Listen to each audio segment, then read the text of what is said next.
وَلَهُ مَنْ فِي السَّمَاوَاتِ وَالْأَرْضِ. He owns entirely and exclusively whoever's in the skies and the earth. وَمَنْ عِنْدَهُ. And those who are in his company, meaning the angels, and those who are close to him among the slaves in ibadah, لَا يَسْتَكْبِرُونَ عَنْ عِبَادَتِهِ. They're not too arrogant to show slavery to him. Ibadah means worship and slavery. And slavery is the most humiliating position a human being can be in. There's nobody lower in status than a slave, just like there's nobody higher in status than a master. And when you have a low job, like you're just a secretary, you're like, I ain't going to be a secretary. Or you apply for a job as a manager at a store, and they say, we have a security guard position open. You're like, I'm not gonna, no thanks. You know, and you walk in because it's beneath you. But Allah says, those who are closest to Him, they don't show arrogance in taking the position of slave around Him. They don't have no pride in doing so. وَلَا يَسْتَحْسِرُونَ. Hasr in Arabic means exhaustion. Hasr means exhaustion. Like, you know, in Surah Al-Mulk, ثُمَّ ارْجِعِ الْبَصَرَ كرتين ينقلب إليك خاسئا وهو حسير. It's exhausted. Your eyes are exhausted trying to find a crack in the sky. That's what Surah Al-Mulk talks about. Here Allah says, وَلَا يَسْتَحْسِرُونَ. They don't get lazy as a result of exhaustion. They keep making dua, they keep doing ibadah, and they don't get lazy in it. It's not like they say, like some of you and myself, Allahu Akbar.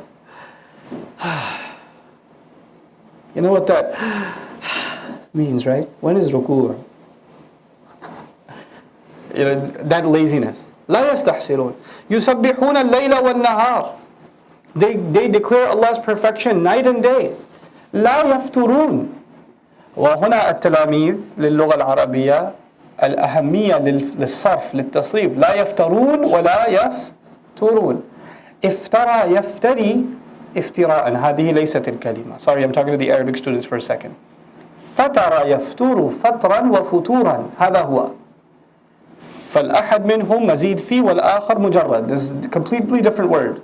يفترون, to make things up. يفترون to start off with a lot of energy and then taper off. To start off, like Allah says, لا يفترون. They don't start off really quick. Oh, salat time, Taraweeh. Let's go pray.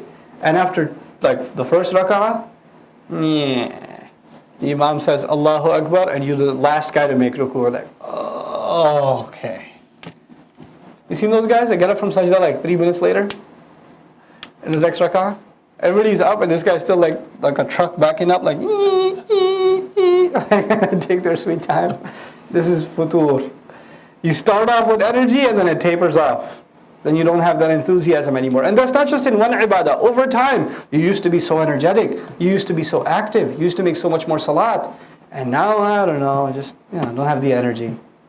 Allah says these people aren't like that. They don't have seasonal ibadah. لا يفترون.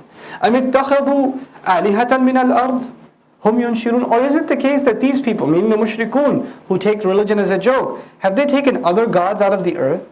Hum yunshirun. They're the ones who raise them. They're the ones who take care of them and have to repaint them and recarve them and protect the stone, the hail damage off of those idols when they're put outside, and the rust they have to wash off of them. They have to take care of them, and also inshar means to distribute. They have to distribute them to all these other places. They have to be taken to this place and that place and that place. Hum yunshirun. لو كان فيهما آلهة, if in any of them, meaning the skies and the earth, and in either one, had there been other gods, إلا الله, except Allah, لفسدتا, then the skies and the earth would have been corrupted. They would have been corrupted. In other words, there would have been fights and battles between different gods. That is why any religion you learn of that has multiple gods in it has fights among the gods. Whether it's Greek mythology or it's Hindu mythology, it does across the board. You'll have gods and Zeus is on top, but then his sons are trying to take him down. Every single time. La fasadata. Fasubhanallahi Rabbil Arsh. Then how perfect and how far above Allah is above these attributions. The master of the throne. There's only one throne and there's only one master. Amma yasifun. Above these characterizations, above these descriptions that they make. Because when al-wasf in Arabic is to describe something in elaborate detail. So Allah is telling us that people of shirk, when they come up with these like weird mythologies, they go really elaborate. This is this God, he has these powers, he lived in this neighborhood, and then he moved over there, and then this, a really elaborate story. And then now what do? They take those shirk stories and they make movies out of them, right? And I tell you, these things, I mean, these movies, even though they're just entertainment, they leave residue on the mind. They leave residue. And even as a joke, if you're just saying, oh, this one has that power and that one has that power, it's offensive. To a believer, it's offensive. وَلَا يُسْأَلُ عَمَّا يَفْعَلُ. He is not questioned about whatever he does. وَهُمْ يُسْأَلُونَ. They're the ones that are going to be interrogated. أَمِ اتَّخَذُوا مِن دُونِهِ آلِهَةً. Did they take any other gods besides him? قُلْ هَاتُوا بُرْهَانَكُمْ. Tell them, bring. Hatu. Now, hata in Arabic there are two words, hayta and hata. Hayta and hata. Now, hayta is, get over here. Get over here. And it's said in a loud voice. Like Ibn Faris says, fihi sayha, and it's yelling. Like the minister's wife, when Yusuf a.s. wouldn't even come close, she says, hayta lak. Who's the master of this house? Come here. And he still ran away. Because he tried to exert her authority on him. So she said, hayta lak.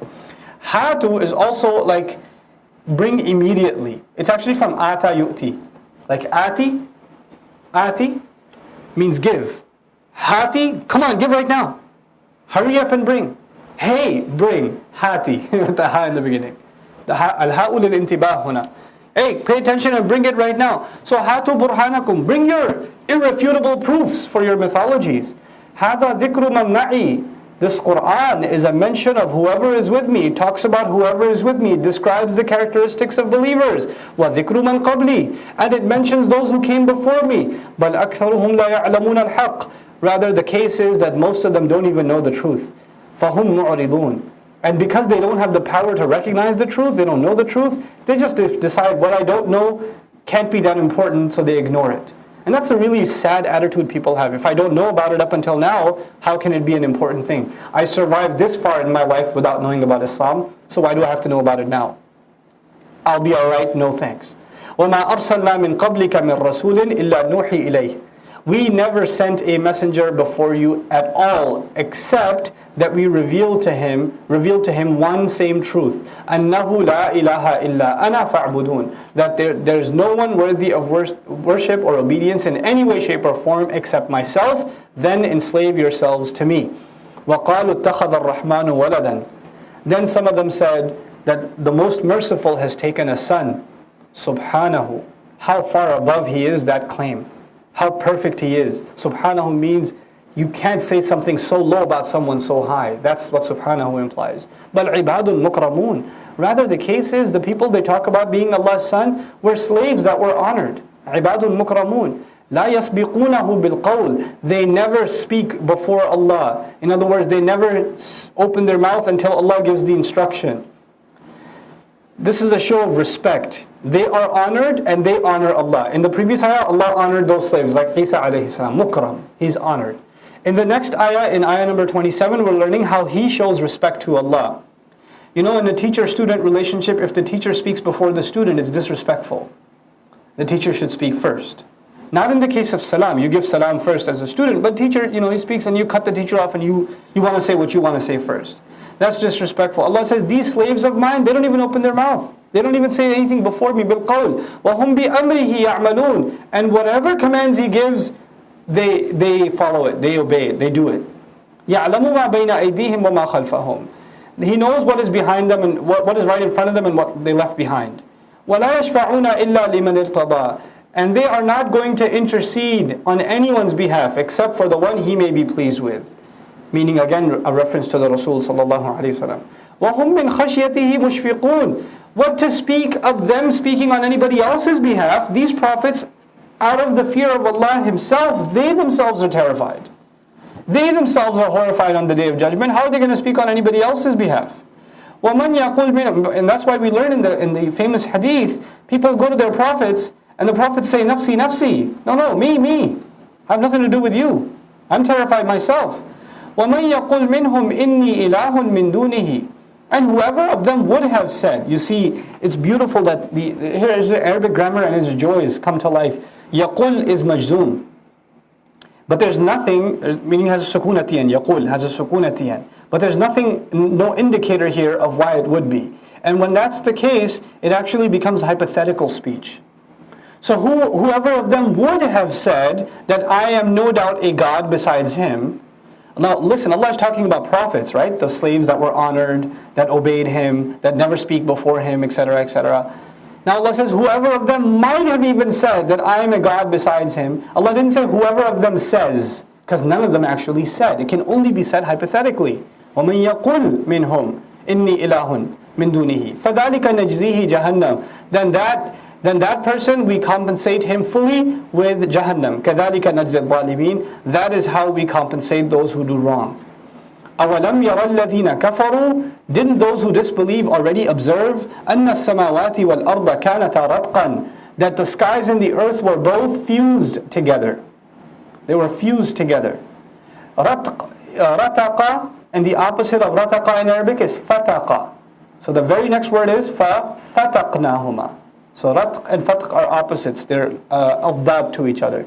So the skies and the earth were fused together. Then we tore them apart. We tore them apart. وَجَعَلْنَا مِنَ الْمَاءِ كُلَّ شَيْءٍ حَيٍّ And we created out of water all things living. Now, this ayah some have used to suggest this possibly could be talking about the Big Bang Theory.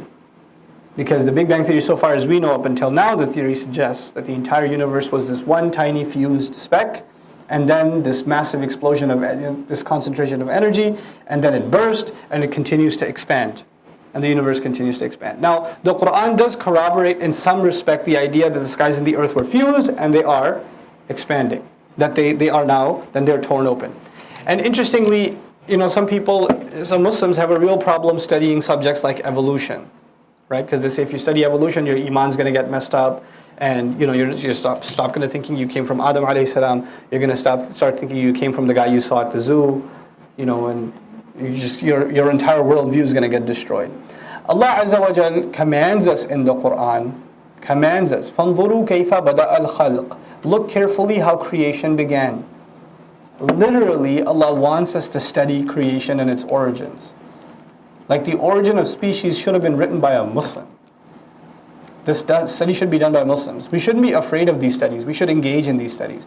And alhamdulillah, there are a number of people now that are engaging in these studies from the Muslim point of view, which is very different from the Christian point of view, mind you. It's not the same as the Christian point of view. Don't assume that all people of faith have the same stance on every issue in science. They don't.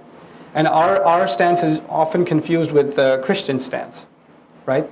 But our intellectuals have to engage in this subject to produce the highest levels of material so that we can use that to produce high school level materials. Because you're always going to have two kinds of materials. You're going to have academic papers and you're going to have high school literature. And the vast majority of the world needs high school literature. And the few intellectuals in the world need the academic papers. But the high school literature has to be based on the academic papers. That's how it's supposed to be. If you just produce a PhD thesis, nobody knows, nobody cares. It never made its way down to people. So you have to take material and you have to present it as popular literature. This is very important. And actually that's kind of what we're doing here. The brief explanation of the Quran is based on classical tafsir, classical explanations, which are academic in nature. And if we just start reading from those, you think you're sleepy now, you'd pass out.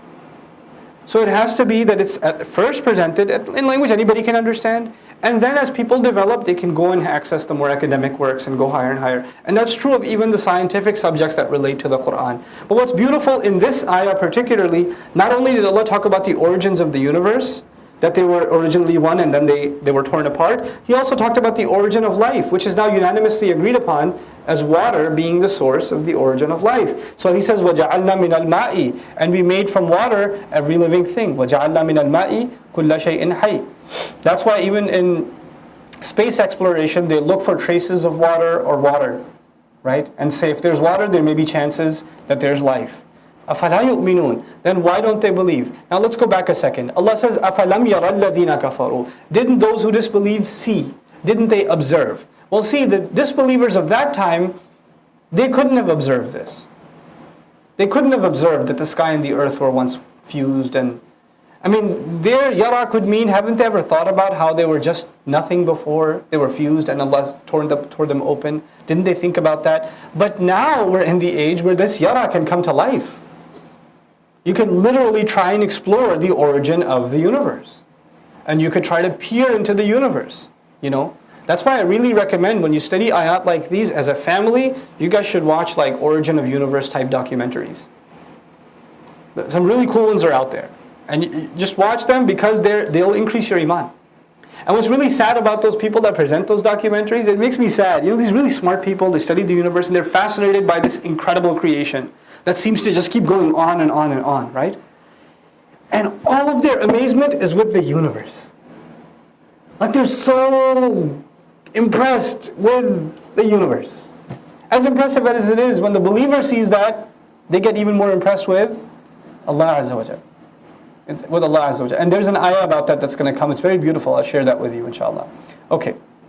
وَجَعَلْنَا فِي الْأَرْضِ رَوَاسِيَ. Now that life began on the earth. So we put on the earth tall mountains. Rasa, actually Arasiya is the singular of Rawasi. And Rasa is a verb. Rasa safina, to anchor the ship. That's why the port where all these anchors are dropped with large ships is called a marsa. That's what they call it in Arabic, a marsa, because all the ports, they have anchors dropped. Allah compares mountains to ships whose anchors have been laid down. It's really cool, because one day will come and the anchor will be lifted, and when you lift the anchor, what happens to the ship? It sails. And Allah describes Judgment Day, mountains will literally be sailing. So this imagery is really cool and accurate to what the future of these mountains is. One day those anchors will be lifted. Now, Rawasi is also used for mountain ranges. You know, one mountain feeding into the other, feeding into the other, feeding into the other. Right? This is Rawasiya. Antamida bihim. So we put on the earth these mountains that they won't. Now, tamida bihim comes from mada. The verb is mada, of something to rattle and then tip over. Of something to rattle and then tip over. So if these mountains are really tall, there's a possibility they might, because of the winds, earthquakes, or whatever, literally just tip over. But Allah says He anchored them so well that they don't collapse and they don't tip over. Antabida bihim. That they would tip over them. وَجَعَلْنَا فِيهَا فِجَاجًا سُبُلًا. And we placed in those mountain ranges, fijajan, vast valleys. You know, when kids draw pictures of mountains, they draw mountains like this, and there's a little like line where your one foot is at this angle and the other's at this angle when you're walking between the mountains. But actual valleys can be very vast in between. So you can have like an entire city in between two mountains, right? Like Taif, for example. When the pathway between two mountains is vast and open, that's called fijaj. So Allah naturally made those plains in between mountains, and then He says subulan, and we made them easy, convenient roadways, a convenient path. Asbalut turuq. Sabil actually literally means a convenient road, or a road much traveled. Asbalut turuq, the road most traveled. لَعَلَّهُمْ يَهْتَدُونَ, so that they may find their way. They may be committed to guidance. In other words, when you go on mountains and you say, I'm going to take a detour. The problem with that is, once you go up a mountain range, you can't remember which way to go because it all looks the same. You know, it's not as simple as a plain picture. But if there's a pathway made, you can follow along the path and be assured that you're heading in the right direction. لَعَلَّهُمْ يَهْتَدُونَ. But also the overall religious meaning. We made such a beautiful highway system for you that goes between the mountains so that you can create your civilizations. That should be enough for you to be grateful and come to guidance to Allah. وَجَعَلْنَا السَّمَاءَ سَقَفًا مَحْفُوظًا. That's the ayah I was making reference to, that's so beautiful. We made the sky as a ceiling. Ceiling as in the inside, not the roof on the outside. Saqaf means what you can see on the inside. So Allah says, whatever you can see with your strongest telescopes is still the inside of the ceiling. Mahfuza, and it's guarded. So there's someone on the outside of it. وَهُمْ عَنْ آيَاتِنَا مُعْرِضُونَ.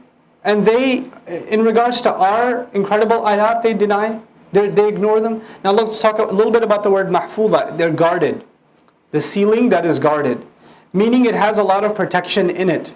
That's why even notice, just an easy manifestation of that, if a meteor, a larger meteor enters into the atmosphere, what happens to it? You know? It starts withering away because of our atmosphere, and by the time it gets down, it's like a pebble.